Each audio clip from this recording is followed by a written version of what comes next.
अस्सलाम वालेकुम dear friends, कैसे हैं आप सब। मैं अस्मा अंजुम। आज के इस वीडियो में हम कुछ क्वेश्चन सॉल्व करेंगे उर्दू पेडागोजी के। ये है सीटेट 2024 के लिए उर्दू पेडागोजी के कुछ क्वेश्चन जो एक्सप्लेनेशन के साथ हम देखेंगे, जहां ज़रूरत रहेंगी आपको। और कुछ पेपर का जो फॉन्ट था वो क्लियर नहीं होने की वजह से हमने क्या किया है, जो PDF में नहीं था तो उस लिए हमने क्या किया है कि हैंड रिटन कर लिए। तो आपके लिए शायद ये फायदेमंद रहेंगे।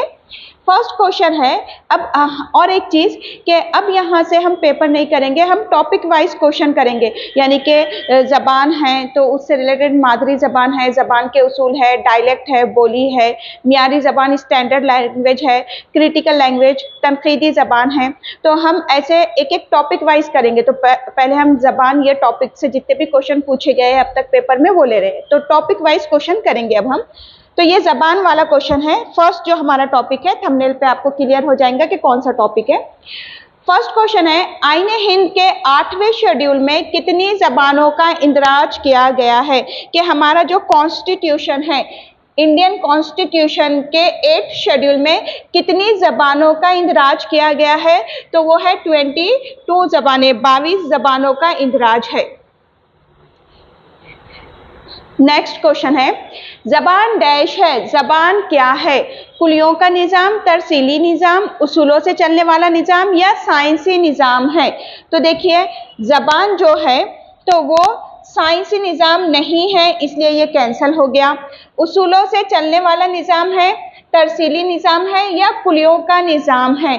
तो हमारा जो हमारी जबान होती है तो वो कुलियों यानी के रूल्स, कुलियों पर चलने वाला निज़ाम नहीं है, क्योंकि ये जो इसके उसूल है वो डायरेक्ट उसके यहाँ पे मर्ज हो जाएंगे।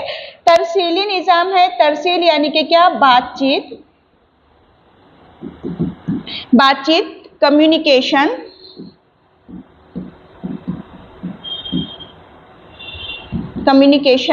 तो नहीं। उसूलों से चलने वाला निज़ाम है, तो कोई भी जो जबान होती है वो उसूलों पर मबनी होती है। तो जबान जो है वो उसूलों से चलने वाला निज़ाम है, ये अपने उसूल के ताबे होती है। तो एडिशनल आपको क्या याद रखना है, उसूलों से चलने वाले निज़ाम में यही पॉइंट से रिलेटेड आपको और क्या याद रखना है कि जो जबान है वो निज़ामों का निज़ाम है, निज़ामों का निज़ाम होती है, मुस्तकिल होती है।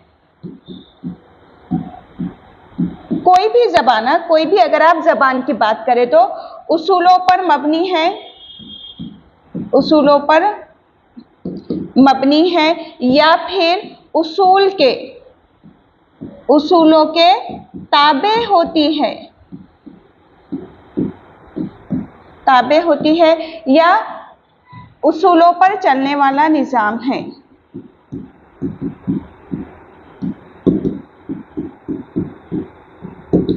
उसूलों पर चलने वाला निज़ाम है या फिर और क्या है कि एक मुनज़्ज़म निज़ाम है। ठीक है, फिक्स्ड होती है ये और सिस्टमेटिक भी है। तो ये सारे पॉइंट आपके रहेंगे जबान को लेके, जबान के कैरेक्टरिस्टिक, उसकी खुसूसियात को लेके कि जो हमारी जबान होती है ना तो वो उसूलों पर चलने वाला निज़ाम है। ये उसूलों की क्या होती है, ताबे होती है। तो आंसर हो जाएगा ऑप्शन नंबर 2 ये वाला। नेक्स्ट क्वेश्चन देखेंगे हम, मादरी जबान पर मबनी कसीर लिसानियत क्या है। तो देखिए ये वाला जो क्वेश्चन है ना, मादरी जबान पर मबनी कसीर लिसानियत क्या है, तो ये आपको कई बार ना अभी पेपर में पूछा गया है। 2023-24 के पेपर में आप देखेंगे तो ये क्वेश्चन पूछा गया है। तो मादरी जबान पर मबनी कसीर लिसानियत, तो हमें एक चीज़ तो पता है कि बच्चों को प्राइमरी सतह से जब हम तालीम स्टार्ट करेंगे तो वो उनकी मादरी ज़बान में देना है। कोठारी कमीशन के हिसाब से भी यही है, NEP के हिसाब से भी, ठीक है, NCF के हिसाब से भी। तो मादरी ज़बान पर मबनी कसीर लिसानियत का मतलब क्या होता है कि बच्चे की इब्तिदा जो होंगी तालीम की स्कूल में प्राइमरी सतह पे वो मादरी ज़बान में होंगी और आगे चल के बच्चा और मज़ीद 2 ज़बानें सीखेगा, ये इसका मतलब है। ठीक है, तो देखिए हम ऑप्शन देखते हैं अब क्या दिए गए। पहला ऑप्शन है कि आमोज़गार मादरी जबान में स्कूली तालीम शुरू करता है और आगे चल के कम अज कम 2 जबानें मजीद वो क्या करेगा, बच्चा सीखेगा, है ना। इसको थोड़ा छोटा कर देते हैं हम ताकि लिखने के लिए जगह हो जाए। अब देखिए ये बात तो बिल्कुल क्या है, सही है कि मादरी जबान में बच्चा क्या करेगा, स्कूली तालीम की शुरुआत करेगा और आगे चल के कम अज कम उसको क्या करना है, 2 मजीद जबानें बच्चे को सीखना है। तो ये तो सही है। अब देखिए कुछ इससे रिलेटेड पॉइंट हम देख लेते हैं कि सहलिसानी फॉर्मूला, सहलिसानी फॉर्मूला किसने दिए थे, कोठारी कमीशन ने। अब इसके मुताबिक क्या दिया गया है कि देखिए कि बच्चे की इब्तदाई तालीम की जो शुरुआत होंगी बच्चे की, वो स्टार्टिंग होंगी उसकी मादरी ज़बान में। आपको मादरी ज़बान के बदले और लिखकर आ सकता है मुकामी ज़बान, नेटिव लैंग्वेज, मुकामी ज़बान में। फिर और एक चीज़ क्या है कि आगे चल के बच्चा मज़ीद 2 ज़बानें सीखेगा। अब ये 2 ज़बानों में से एक उसकी फिर से और कौन सी होंगी, हमारी हिंदुस्तानी या फिर मुल्की होंगी, और दूसरी फिर से आएंगी कौन सी, उसकी गैर मुल्की। तो ये कहा गया है कि बच्चे की इब्तिदा होंगी उसकी मादरी ज़बान में और आगे चल के उसे मज़ीद 2 ज़बानें और हासिल करना है या सीखना है। तो ये होता है मादरी ज़बान पर मबनी कसीर लिसानियत। तो ऑप्शन नंबर फर्स्ट जो है हमारा वो बिल्कुल राइट हमको मिल गया। नेक्स्ट ऑप्शन है कि आमोज़गार अपनी मादरी ज़बान, रियासत की ज़बान, हिंदी और संस्कृत सीखता है। तो पर्टिकुलर आपको ऐसी ज़बान यही सीखना है, ऐसा नहीं बोला गया है। उसके बाद है आमोज़गार अपनी स्कूली तालीम रियासत की ज़बान में शुरू करता है और फिर अंग्रेज़ी, हिंदी और एक गैर मुल्की ज़बान सीखता है, ऐसा भी नहीं है। हर जगह के हिसाब से होंगी कि बच्चा मादरी ज़बान में शुरुआत करेगा और मज़ीद 2 ज़बानें सीखेगा। आमोज़गार अपनी तालीम अंग्रेज़ी मीडियम में शुरू करता है और रियासत की ज़बान हिंदी और अंग्रेज़ी से सीखता है। तो ऐसा भी नहीं है। मादरी ज़बान पर मबनी कसीर लिसानियत का मतलब यही है कि बच्चा सहलिसानी फॉर्मूले के हिसाब से कैसा करेगा कि मादरी ज़बान में तालीम हासिल करेगा और आगे चल के मज़ीद 2 ज़बानें और वो सीखेगा। नेक्स्ट क्वेश्चन है,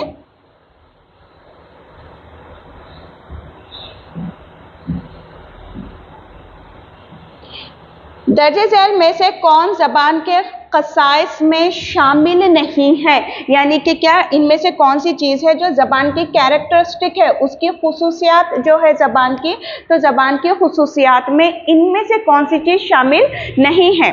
फर्स्ट दिया गया है कि जो ज़बान है, ज़बान अलामती होती है। तो ये सही है कि ज़बान क्या होती है, सिंबॉलिक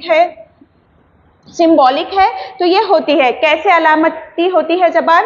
अब देखिए हुरूफ़ तैजी अगर आप लो, अलीफ से आप ये तक अगर आप ले लो, तो ये जो हुर्फ है तो ये अलामतें है और इसका हम क्या प्रोड्यूस करते हैं, साउंड प्रोड्यूस करते हैं। तो ये सिंबॉलिक है, अलामती है, ये तो है। ज़बान समाजी होती है, सोशल फेनोमेना है, तो ये तो है, ये भी है, सोशल भी है। और बच्चा कैसे सीखता है, सोशल इंटरेक्शन से सीखता है। और बच्चा ज़बान भी कैसे सीखता है, सोशल इंटरेक्शन से सीखता है, तो ये भी है। ज़बान मुनज़्ज़म होती है, ये भी है कि ज़बान क्या है, सिस्टमेटिक होती है, तो ये भी है कि ज़बान क्या है, अभी मैंने आपको बताया कि वो मुनज़्ज़म होती है, निज़ामों का निज़ाम है, निज़ाम पे चलने वाला है, उसूलों के ताबे होता है, उसूलों पे चलने वाला है, ये भी है। उसके बाद है ज़बान जामिद है, ज़बान जामिद है, जामिद यानी कि स्टैटिक, तो वो स्टैटिक नहीं होती है, तो ये रॉन्ग हो गया। तो आंसर क्या मिला हमको, आंसर हो जाएगा ऑप्शन नंबर जो 4 है। नेक्स्ट क्वेश्चन है, 5वीं जमात का जामिद अपने उस्ताद, दोस्त, यहाँ तक के 2 साल के बच्चे से भी मुख्तलिफ अंदाज में बात करता है। ज़बान की इस खुसूसियत को क्या कहते हैं। अब देखिए ये जो क्वेश्चन है तो आप 2023-24 के अगर आप पेपर देखो तो ये तरह का क्वेश्चन आपको paper first second, language first second दोनों में ही आप देख लो, कहीं भी पूछा जाएगा। तो जहाँ पे हम क्या करते हैं कि हमारी रोज़मर्रा ज़िंदगी में हम यानी कि मलरूज ज़बान, रोज़मर्रा ज़िंदगी में हम क्या करते हैं कि अलग अलग लोगों से हमारे बात का तरीक़ा अलग है। आप आपके टीचर से एक अलग लहजे में बात करेंगे, फ्रेंड्स के साथ अलग है, छोटे से छोटे बच्चों के साथ आप एक अलग अंदाज में बात करते हैं, आपका लहजा है, अदब है, तो बहुत एक जो चेंज आता है आपके बोलने में, बात करने के तरीके में, तो वो होती है हमारी रोज़मर्रा की ज़बान, मलरूज ज़बान। तो यहाँ पे भी वही बोला गया है कि जो बच्चा है, वो जो माजिद है, वो अपने उस्ताद से, दोस्त से और 2 साल के बच्चे से भी मुख्तलिफ अंदाज में बात करता है। ये ज़बान की खुसूसियत क्या कहलाती है? तो इसे हम क्या कहते हैं? रोज़मर्रा या मलरूज ज़बान, प्रैग्मेटिक। यानी कि रोज़मर्रा की ज़िंदगी में हम क्या करते हैं, हम अलग अलग अंदाज में जो बातचीत करते हैं। या फिर आपको इसके बदले इस तरह भी आ सकता है कि उस्ताद है, वो कोई टॉपिक बच्चों को दे रहा है और बच्चों से उनकी मादरी ज़बान में, या फिर मादरी ज़बान ना भी लिखा हो तो रोज़मर्रा की ज़िंदगी में होने वाली बातचीत के बारे में बहस व मुबाहिसा करने के लिए कहता है। तो जहाँ बच्चा अपनी रोज़मर्रा की ज़िंदगी में अलग अलग लोगों से जो अलग अलग लहजे में और अलग तरह से बात करता है, वो होती है उसकी रोज़मर्रा या मलरूज ज़बान, तो वो होंगी प्रैग्मेटिक। ये आंसर हो गया। मानियात यानी कि मीनिंग, ये है नहीं, ये नहीं है। बोलने का अमल आर्ट ऑफ स्पीच नहीं है। और फितरत पसंद नेचुरलिस्टिक, ये नहीं है। आंसर क्या हो गया? Option number first. नेक्स्ट है, दर्ज झैल में से कौन इशाराती ज़बान के बारे में सही नहीं है? इनमें से जो कौन सा पॉइंट है जो इशाराती ज़बान को लेके सही नहीं है? तो देखिए, अगर हम ज़बान की बात करें तो किसी भी ज़बान की अगर आप बात करो तो जो ज़बान है, तो 3 तरह की ज़बान होती है। जैसे ही ज़बान की स्टार्टिंग हुई थी, वो किस तरह से हुई थी? इशारों से। इशारों की ज़बान बोली जाती थी, आवाज़ों की ज़बान आई और फिर तहरीरी फॉर्म में आई, है ना, रिटन फॉर्म में तहरीरी ज़बान। तो ज़बान क्या है? आवाज़ों की ज़बान है, तहरीरी ज़बान है और इशारों की ज़बान है। तो जहाँ पे हम साइन लैंग्वेज यूज़ करते हैं, इशारे करते हैं, तो वो इशारों की ज़बान होती है हमारी। इसके भी अपने टेंस ज़माने होंगे, इसका अपना क़वायद होगा, इसके भी अलग अलग तरह होंगे, ठीक है, बोलने के तरीके, इशारों के तरीके। आवाज़ की ज़बान के जहाँ हम आवाज़ प्रोड्यूस कर रहे हैं, स्पोकन लैंग्वेज हमारी, और रिटन लैंग्वेज यानी कि क्या? तहरीरी ज़बान, ठीक है। तो ये 3 है। अब देखेंगे हम ऑप्शन, कौन सी चीज़ सही नहीं है इशाराती ज़बान को लेके। तो फर्स्ट बोला गया है कि इशाराती ज़बान की बहुत सी किस्में होती है। अब कोई भी आप ज़बान ले लो, कोई भी ज़बान ले लो, तो कोई भी ज़बान को ना बहुत अलग अलग तरह से अलग अलग जगहों पे बोला जा सकता है, अलग अलग तरह से बोला जा सकता है। और ये जो अलग अलग तरह से बोली जाती है ना, ये बोली कहलाती है या बोलियां कहलाती हैं, जिसे हम क्या कहते हैं? डायलेक्ट कहते हैं, है ना। और ये कैसी होती है? ये तगय्युर पजीर होती है, ये मुकाम के हिसाब से क्या होंगी? बदलेंगी। ऐसे ही जो इशाराती ज़बान है, तो इसकी भी बहुत अलग अलग किस्में होती है, तो इसकी भी अलग अलग किस्में हैं।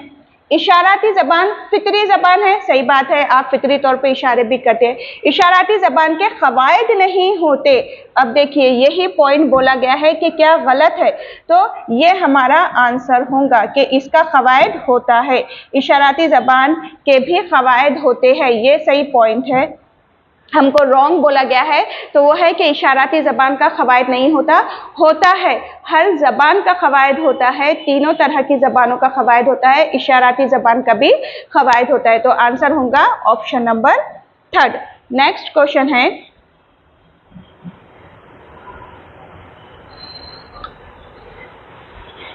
एक माँ देखती है कि उसका बच्चा बाज़ औक़ात ऐसी बात करता है जो कि उसने किसी बालिग़ को या उसके भाई बहनों को करते हुए कभी नहीं सुना था।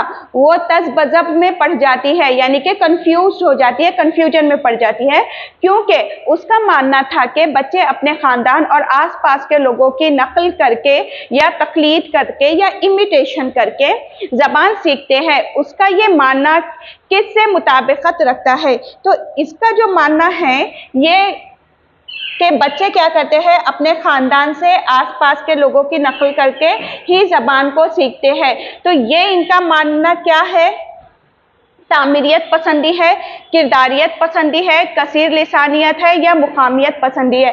तो जो रॉन्ग चीजें हैं ना वो आप हटा दो। इनका मानना क्या है कि बच्चा फितरी तौर पे किरदारियत पसंदी, कि बच्चा फितरी तौर पे सुनता है और सुनकर इमिटेशन, नकल और तकलीद से जबान को सीखता है। ये इनका मानना था, है ना। तो अब देखिए रॉन्ग जो है वो हटा दीजिए। देखो मुकामियत पसंदी, नेटिविज्म ये नहीं है, तो जो रॉन्ग है उसको पहले हटा दो। उसके बाद कसीर लिसानियत ये है ही नहीं। उसके बाद है तामीरियत। अब दो चीजें बची आपके पास, तामीरियत पसंदी और बिहेवियरिज्म, किरदारियत पसंदी। तो उनका मानना क्या है, ये किरदारियत पसंदी है। उनका मानना क्या है कि बच्चे जबान को सुनते हैं, सुन के इमिटेशन, तकलीद या नकल करते हैं और सीखते हैं। तो ये किरदारियत पसंदी है इनकी। तामीरियत पसंदी की वो बात नहीं कर रहे कि बच्चा अपने आप खुद जबान को क्या करता है, आसपास के लोगों से इक्तिसाब कर लेता है, तहसील करता है, उसूल करता है अपने आप। जो बच्चा कंस्ट्रक्टिविज्म यानी कि क्या, कि जहाँ पे बच्चे खुद ब खुद अपनी नॉलेज को खुद कंस्ट्रक्ट करते हैं, अपनी नॉलेज के खुद बिल्डर कंस्ट्रक्टर होते हैं बच्चे। तो ऐसा नहीं है, वो तामीरियत पसंदी नहीं है। उनका ये मानना जो है वो किरदारियत पसंदी है, ठीक है। क्योंकि बच्चे क्या करते हैं, यहाँ पे बच्चा क्या करता है, जो जबान है, तो जबान को बच्चा सबसे पहले सुनता है और सुनने के बाद उसकी क्या करता है, तकलीद करता है या नकल करता है, और इसी को कहते हैं हम इमिटेशन या इमिटेशन करना, ठीक है। अब ये चीज क्या है, ये चीज हमको बोले थे चॉम्स्की ने, है ना, चॉम्स्की ने, और LAD का कंसेप्ट भी दिए थे, UG का कंसेप्ट भी चॉम्स्की ने दिए थे। यही चीज अलग लोगों के साथ भी यही थी कि सबका कहना क्या था, बच्चा सुनता है, सुनकर इमिटेशन करता है। स्किनर का बोल दिए तो उन्होंने रीइंफोर्समेंट पनिशमेंट की बात किए थे, तक़वियत और सज़ा की बात किए थे।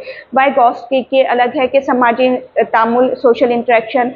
पियाजे ने क्या बोले थे कि माहौल, इन्वायरमेंट की बात किए थे। तो ऐसा अलग अलग लोगों ने अलग अलग बात किए थे, लेकिन यही चीज़ थी कि बच्चा सुनता है और इमिटेशन करता है। तो ऐसा उनका मानना है, उनकी वालदा का यहाँ पे जो बोला गया उनका मानना है। तो ये उनकी किरदारियत पसंदी है। तो आंसर क्या हो जाएगा, किरदारियत पसंदी। तो अभी हमने क्या किए, इतने क्वेश्चन देखे। अब ऐसे ही हम क्या करेंगे, टॉपिक वाइज क्वेश्चन देखेंगे। और इसके अलावा असर इंस्टीट्यूट से बैचेस, ये जो है ये हटा दीजिए, असर इंस्टीट्यूट से सीटेट के जुलाई के लिए ऑनलाइन और ऑफलाइन बैचेस स्टार्ट हो गई है। आप ज्वाइन हो सकते हैं क्योंकि अभी भी आपके पास टाइम है, पूरे 2 महीने हैं। पेपर फर्स्ट और सेकंड सभी की है और ऑल सब्जेक्ट के लिए रहेंगी ये। आपको थंबनेल पे कॉन्टैक्ट नंबर दिया गया है, आप कॉल कर सकते हैं। और इसके अलावा जो इम्पोर्टेंट है अभी एग्ज़ाम, और एक जो आपके पास चांस है वो जो आने वाला है,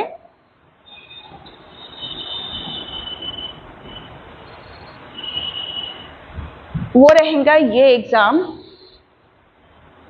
जो है महाटीटी और TAIT, थर्ड टेट जो एग्ज़ाम होने वाला है। तो इंग्लिश और उर्दू दोनों ही मीडियम के लिए ऑनलाइन और ऑफलाइन बैचेस इसकी स्टार्ट हो जाएंगी जून से दोनों ही बैचेस इसकी स्टार्ट हो जाएंगी, जहाँ पे recorded lectures, daily live lecture रहेंगे, रिकॉर्डेड लेक्चर, ऑल सब्जेक्ट के नोट्स, टेस्ट सीरीज, सारी चीज़ें अवेलेबल हो जाएंगी। ऑनलाइन और ऑफलाइन दोनों ही होंगी ये। और थंबनेल के पर आपको दोनों की ही व्हाट्सएप की लिंक मिल जाएंगी, आप वहां से ज्वाइन हो सकते हैं ग्रुप में, व्हाट्सएप ग्रुप में, अदर इंफॉर्मेशन के लिए भी इसकी। और ऐसे ही अब हम क्या करेंगे, जरा टॉपिक वाइज क्वेश्चन कर लेते हैं सीटेट के, ताकि आपको उसका फायदा हो सके। वीडियो को शेयर कीजिए अपने फ्रेंड्स के साथ। अल्लाह हाफिज।